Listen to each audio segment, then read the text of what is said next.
dibuat. Bisa nggak? Bisa. Kenapa pulang nggak bisa?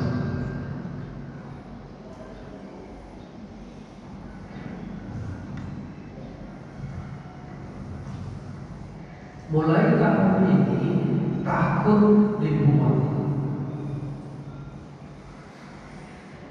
Jadi kita ke depan itu tidak lagi sedih-sedih, tidak lagi takut-takut. Saya sering mendapat komplain kalimatnya kira-kira begini: mana ada orang yang tidak sedih? Mana ada orang yang tidak punya rasa takut dalam dirinya? Saya bilang ada. Ada. Bapak Ibu silakan buka Al-Quran. Ada 9 kali, kalau saya tidak salah, 9 kali Al-Quran mengatakan kelompok orang-orang yang tidak punya rasa takut dan tidak pernah bersedih dalam kehidupan mereka. Siapa itu? Nah, coba cari nanti. Tapi saya ingin katakan, itulah sosok orang yang bersih. Apa? Pikirannya, perasaannya, emosinya. Jadi mulai tahun ini tidak ada lagi marah-marah, tidak ada lagi ketersinggungan. Orang yang mudah tersinggung itu berarti emosinya rendah, negatif. Jadi bagaimana kalau ada orang yang menghina kita? Prinsipnya adalah siapa yang menghina orang lain, dialah yang hina, bukan orang yang dia hina. Bukan. Hinaan itu tidak menjatuhkan orang yang dihina. Kenapa? Karena kita tidak pernah turun martabat kita hanya karena ucapan orang lain. Ayat yang kita baca tadi itu menggambarkannya dengan baik. Al-Quran tadi mengatakan innas safa wal marwata min sya'airillah. Saya katakan tadi di awal bahwa ayat ini bercerita tentang Safa dan Marwah, nama 2 bukit. Tapi kalau kita kaji dalam tasawuf, Safa itu maknanya kebersihan, kesucian, kebeningan, kelembutan. Marwah itu artinya kemuliaan. Marwah itu artinya harkat, martabat yang tinggi. Kenapa Tuhan menyebut kedua-duanya sekaligus? Innas safa wal marwata. Karena menurut tasawuf tidak ada orang yang mulia, tidak ada orang yang terhormat, tidak ada orang yang mempunyai martabat yang tinggi kecuali dia bersih, suci, bening, lembut.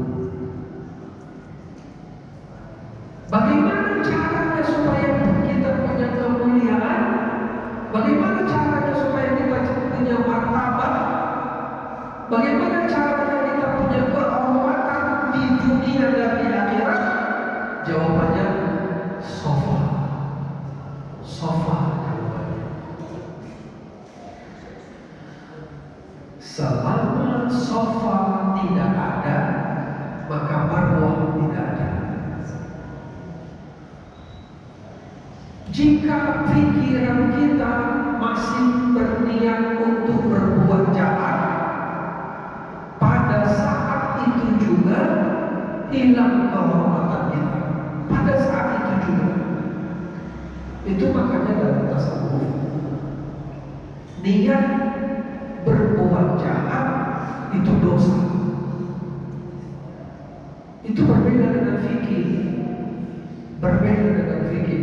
Menurut fikih, niat berbuat baik dapat pahala, niat berbuat dosa itu tidak berdosa menurut fikih. Tapi menurut tasawuf, oh tidak. Menurut tasawuf, niat berbuat baik pahala, niat berbuat buruk itu dosa. Loh, kenapa begitu? Karena bersih dalam tasawuf itu bukan hanya bersih badan, bukan. Bersih dalam tasawuf, bersih badan dan bersih jiwa. Orang kalau dia sudah berwudu, menurut fikih dia sudah bersih. Tapi menurut tasawuf dia belum bersih jika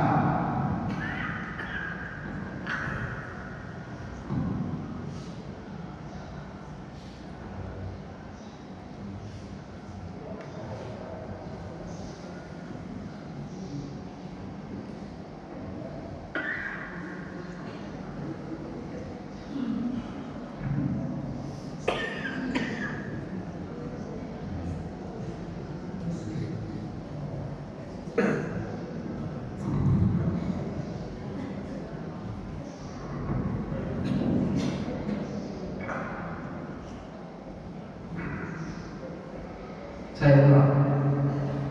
Menurut fikih, bersih badan itu sudah cukup. Jadi jika seseorang itu berwudu, maka dia sudah dianggap bersih, sudah dianggap suci. Tapi menurut tasawuf belum. Menurut tasawuf, wudu itu penting,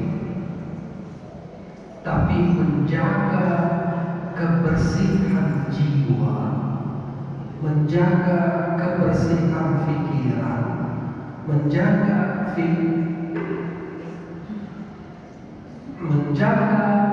kebersihan perasaan, menjaga kebersihan emosi, itu baru bisa dikatakan bersih zahir, bersih batin. Saya mau menyambung yang kedua, tapi saya lihat sudah 6:30. Kita diskusi dulu lah. Kalau ada yang bertanya mau silakan. Apa yang harus kita lakukan? Yang harus kita lakukan pada tahun baru ini adalah belajarlah seperti orang yang betul-betul bertasawuf. Karena tasawuf itu bersih, suci, jernih, bening, lembut. Maka kita diminta agar tahun ini kita praktekkan itu. Mohon maaf, anak di rumah itu mengkopi apa yang ada di dalam rumahnya.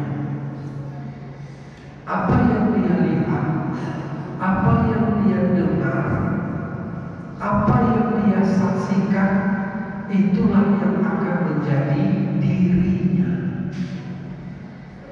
Tadi malam saya sempat berdiskusi dengan istri. Pembunuhan seorang ibu di kota Medan yang dilakukan oleh anak kecil berusia berapa? 12 tahun. Kesimpulan kami jika dialah pembunuhnya, maka itu tidak terlepas dari selama bertahun-tahun di rumahnya dia melihat kekerasan itu.